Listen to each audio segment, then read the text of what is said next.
All right, so I wanted to read this one just because I thought it was a decent article and would be fun. So this is authored by Carpe Diem, published on Zero Hedge, and so this is the article. It's just a little fun one.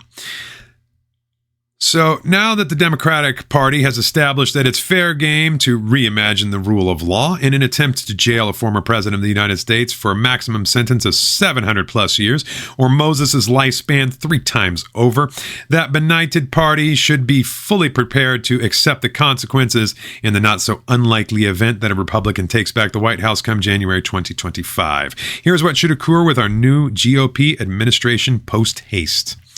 A special counsel should immediately be appointed to investigate how the Biden family raked in millions of dollars to form some of our from some of our biggest adversaries, including China and Russia, as well as Romania and Ukraine, while Joe Biden was vice president. If the evidence becomes overwhelming, which it already appears to be, and it is uncovered that the Biden family did not provide any actual services to these shady oligarchs and foreign nationalists, other than using the office of the vice presidency to enrich themselves, then nothing less than a handful of indictments for bribery, extortion, and treason should be levied against Joe, his son Hunter, and anyone else involved in this disgraceful scheme.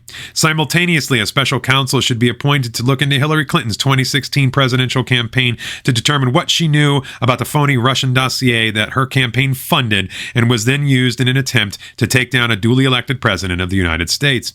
If the evidence is overwhelming, and as it appears to be, that Clinton not only knew about the dossier but greenlit the idea, then a series of indictments for racketeering, falsifying business records, and campaign finance violations should immediately be levied against her and any of her associates who were co-conspirators, including Jake Sullivan, Biden's current incompetent national security advisor, former President Barack Obama. Let's not forget that Obama murdered a 16-year-old innocent American citizen, the son of Anwar al-Awlaki. Yeah, al-Awlaki might have been a bad guy, but I really don't care, seeing as how his son was entirely innocent. And we murdered him in a cafe via drone. That's unacceptable, unconstitutional, and illegal. He had a due process right to not be murdered via an extrajudicial assassination. So, yeah, we can go after Obama. No one is above the law, remember? Former disgraced FBI Director James Comey, former CIA Director and serial liar John Brennan, and perhaps the biggest fraud of them all, Adam Schiff. Yeah, Mr. I stood in front of a hearing and fabricated evidence. The guy who claimed that he had seen proof that Russia colluded with Trump, except he didn't. And we know from the testimony that they didn't release until it was all over. He knew the entire time and was actively committing fraud. According to Jack Smith's own standards set forth, Schiff should definitely be prosecuted. A special counsel should also be appointed to look at the behavior and state of mind of all 51 former intelligence experts who appear to have knowingly and deliberately lied and defrauded the American public during the heat of the 2020 presidential election, when they claimed that Hunter Biden's authentic and incriminating laptop was a Russian plant. Remember, it was they said it bared the hallmark of Russian disinformation. Okay, so let's go through this story. Drug-addled guy goes into computer repair shop, is filmed in the computer repair shop, dropping off 3 laptops. His signature appears on them. The laptops contain data that confirms that it's him. We can confirm it with the cell phone that was also hacked. We have Miranda Devine, who wrote an excellent book called Laptop from Hell, which I highly recommend you read, where she details the criminal action of it. She doesn't go over all of the naughty pictures because that's not important. And she does go over the emails that show proof of collusion with the Ukrainians, proof of bribery. And we also know that those emails definitely came from Hunter because we have the people that he sent them to and we can confirm them. So when they said that this was bared the hallmarks of a Russian intelligence operation, it was a flat-out lie. And by Jack Smith's standard, it was a conspiracy because they interfered with the election. Polls show that roughly 13% of Democrats say they would not have voted for Biden had they known about that scandal. If it can be proven that these experts knowingly and deliberately lied to the American people, then indictments, including conspiracy to defraud the United States, should immediately be brought against every single one of these corrupt individuals. I can't disagree there. That's the standard the Democrats have made. A special counsel should also be appointed to look into what communication occurred between Joe Biden, Merrick Garland, and Jack Smith regarding the federal indictment of Donald Trump, as well as any communication that occurred between the White House, Georgia District Attorney Fani Willis, New York County District Attorney Alvin Bragg, and New York Attorney General Letitia James regarding the possible indictments of Trump. We should look into it. Why not? They say there's nothing there, so let's look. If it turns out there was a communication in an attempt to, quote, get Trump, then all of these individuals should be tried under 18 U.S. Code 201 for bribery of public officials and witnesses. Why not? You charge Trump with conspiracy against rights.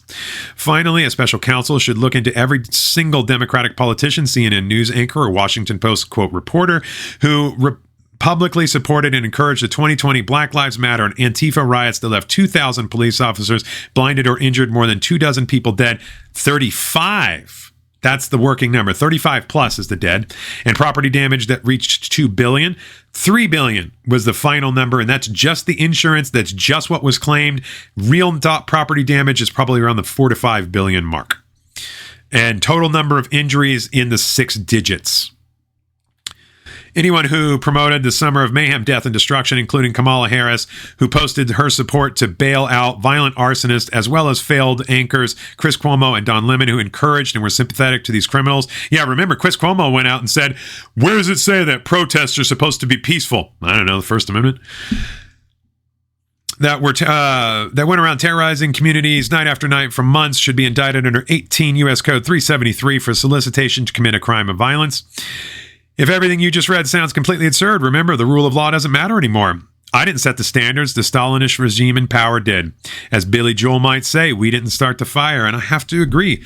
The Democrats have opened the door here. I mean, Trump had an opportunity to go after Hillary, but he told Sessions, look, leave it alone. Let's try and let the country heal. And instead, the Democrats just started lying about him repeatedly. The media lied about him repeatedly, said he called Nazis fine people. And, they started off lying and said that he took out the bust of Martin Luther King Jr. just to inflame racial tensions for no reason at all. And it was a flat out lie. They don't care. They're going to throw the kitchen sink to get Donald Trump. The rule of law doesn't mean anything anymore. And whether you love Trump or you hate Trump, how do you sit there and look at this and say, yeah, this is objective? This is complete. What they're doing is guilt by volume. We're at 96. When I argue with leftists, I just point out to this, hey, you know what? When you get to 100, Trump's automatically guilty. Don't you know that? Just remember, the walls are closing in on Donald Trump. This is the beginning of the end of Donald Trump. Mark my words. It's going to be real this time.